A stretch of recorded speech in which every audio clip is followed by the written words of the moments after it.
नमस्कार. मी सविता, स्वानंद निसर्गोपचार केंद्रामध्ये. शुभ रविवार. मागच्या रविवारी मी आपणा सर्वांना ध्यानधारणा करण्यासाठी बोलले होते.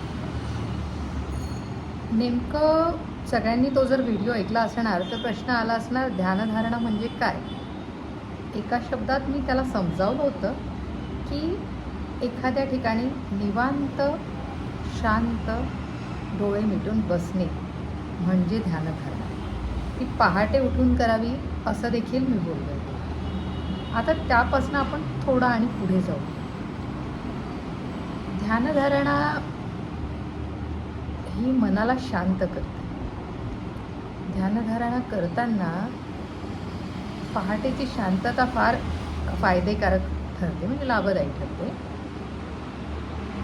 त्यावेळेला निवांत बसून ध्यानधारणा केली की आपला दिवसातला बाकी वेळ वाचून जातो ना, बरोबर?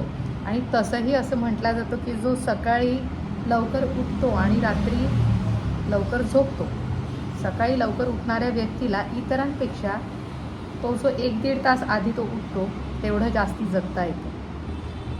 आणि आरोग्यासाठीही सकाळी उठणं चांगलं. त्यात तुम्ही आता ध्यानधारणा करणार म्हटलं, शांत बसणार म्हटलं, डोळे मिटून, की आपल्याला त्यावेळेला दिसत काही नसतं, ऐकायला काही कुठले आवाज येत नसतात आणि ती पूर्ण शांतता आपल्याला अनुभवायला मिळते.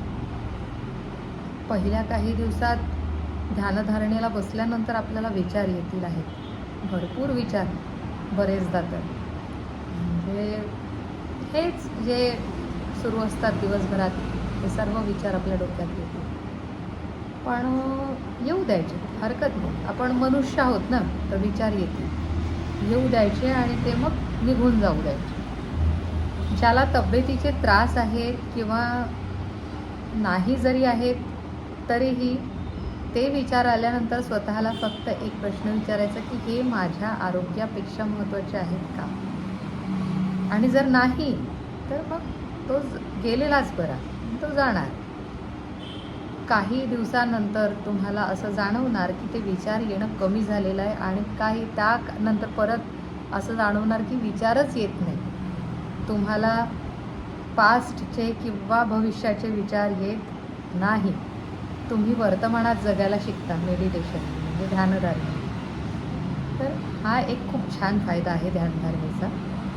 निवांत शांत बसणे, कुठला विचार आला तरीही तो निघून जातो. आणि ध्यान म्हणजे लक्ष एका ठिकाणी केंद्रित होते, एकाग्र होण्यात मदत होते. यालाच ध्यानधारणा असं म्हणतात.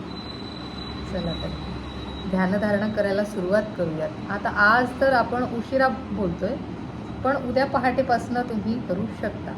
शिवाय मी असंही म्हणणार की झोपण्याआधी जरी तुम्ही थोडा वेळ डोळे मिटून राहिले तर ती सुद्धा चांगली असते.